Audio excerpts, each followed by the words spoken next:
The Hokkien Mee, probably we can give it the award for the most confusing food terminology ever.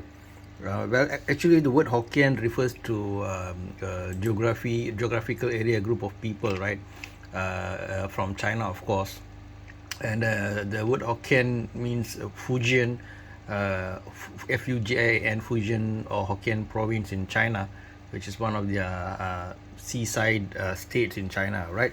And of course, some of these people migrated to Southeast Asia over the years, and some of their cuisine is found in Southeast Asia. And so the thing about Hokkien Mee is that depending on various areas of Southeast Asia, and I'm talking specifically about Malaysia and Singapore here, they've got different variants. I guess the one that I'm showing here, the KL Hokkien Mee, is the easiest to sort of distinguish from far, probably. Because the Singapore one is actually much more light colored, right? Light colored, and it can be more of rice noodles, and they put some prawns and it looks like light yellow in color. And then you also got the northern Penang Island type, which is more broth based. Okay, and then finally you've got the Penang based one is of course called prawn noodles or Penang Hami. But usually we don't call it Hokkien Mee, like people just call it prawn noodles. So I don't think people can gonna confuse that so much. The main confusion will occur with the Singapore version and the KL dark black version, because if you were to say I want a Hokkien Mee, you might find that suddenly you're getting something that you don't ask for. Especially for KLites, it might be a bit of a shock because you used the black one, right? And some other states in Malaysia also have variants of Hokkien Mee which might not be exactly what you get in KL. They got some of it is like it's just black noodles, and then they got a lot of these how to say yong tau fu, which is like stuffed tofu stuffed with what do you call it, meat, blended meat and all that, right?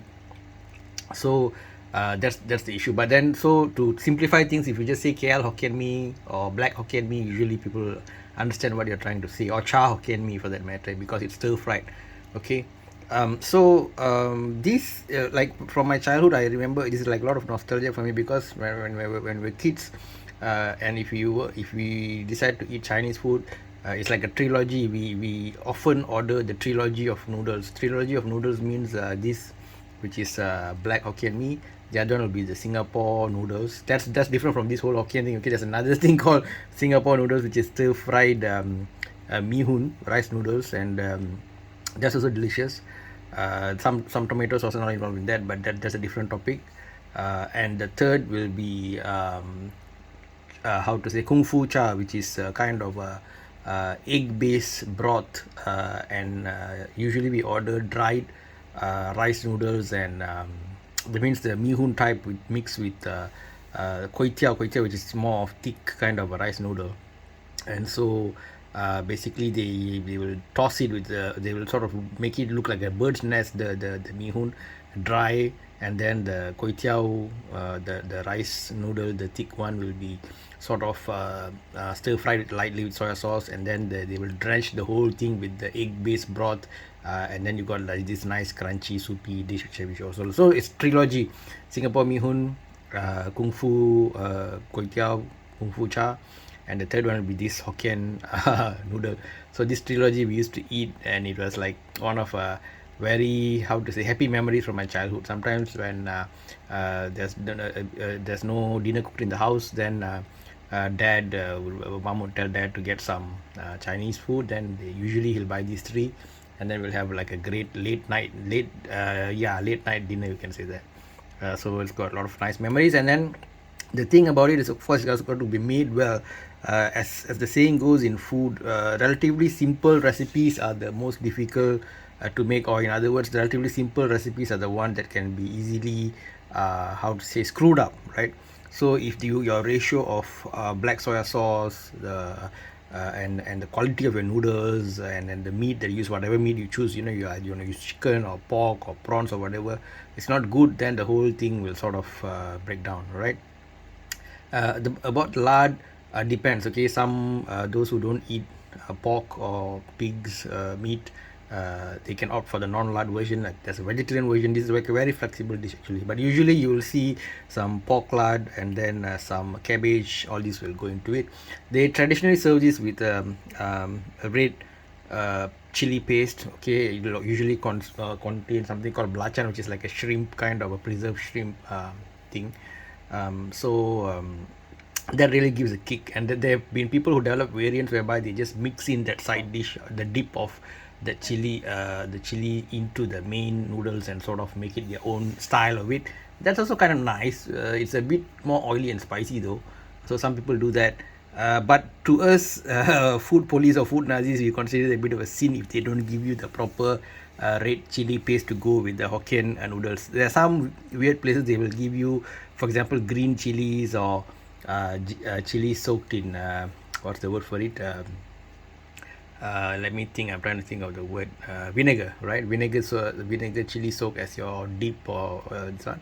But the proper one, we always want a proper spicy red chili paste to go on the side with this dish. They go well. They go together so well, man. So this KL Hokkien Mee, if done right, it's like one of the best delicious food, full of umami, and it's very much a comfort food. Health wise, definitely you want a delicious one, you're gonna be paying a lot of price or internal calories and all that.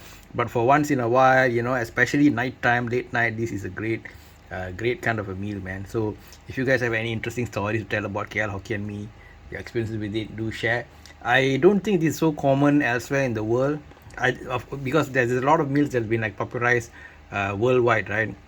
Whatever, because Chinatowns are everywhere in the world, in the US and so on. So many of their foods, the chop suey, all these, all these kind of Chinese sweet and sour and so on is very popular. But Southeast Asia has sort of, like, how to say, tuned up or remixed a lot of the dishes of civilizations from both India and China. So you always gonna get local twist, and most of the time it's for the better. I feel the ingredients in general are a bit better. Of course, now China has modernized, maybe they up their game a lot. And also the taste blend, because a lot of it also have a local Malay influence also. So you'll find that the Chinese food here is a lot of southern China style, and also has blended a bunch of Malay cooking elements as well into it. So it's always a bit more, how to say, kick-ass compared to maybe the more traditional China origin foods. It's like given a bit of an extra twist right there. So just like any good music remix, all the popular rap stars, Kanye West and all those people who sample and mix things, right? So this is a mix for the better, I would say. So if you are born or live in Southeast Asia, you're a lucky person, because you got such a variety of food. And the flip side is, of course, if you go to certain, especially homo-ethnic kind of or mono-ethnic, sorry, mono-ethnic kind of countries, you might find that the food choices are limited, and a lot of people from this Southeast Asia, if they go overseas, they'll be like really be restless to come back home, and the reason is always food. Okay, so that's it, guys. Thank you, take care, bon appetit. Hope the coming years are better for all of us and we get great food. That's it. Share your food stories in the comment section. Bye bye.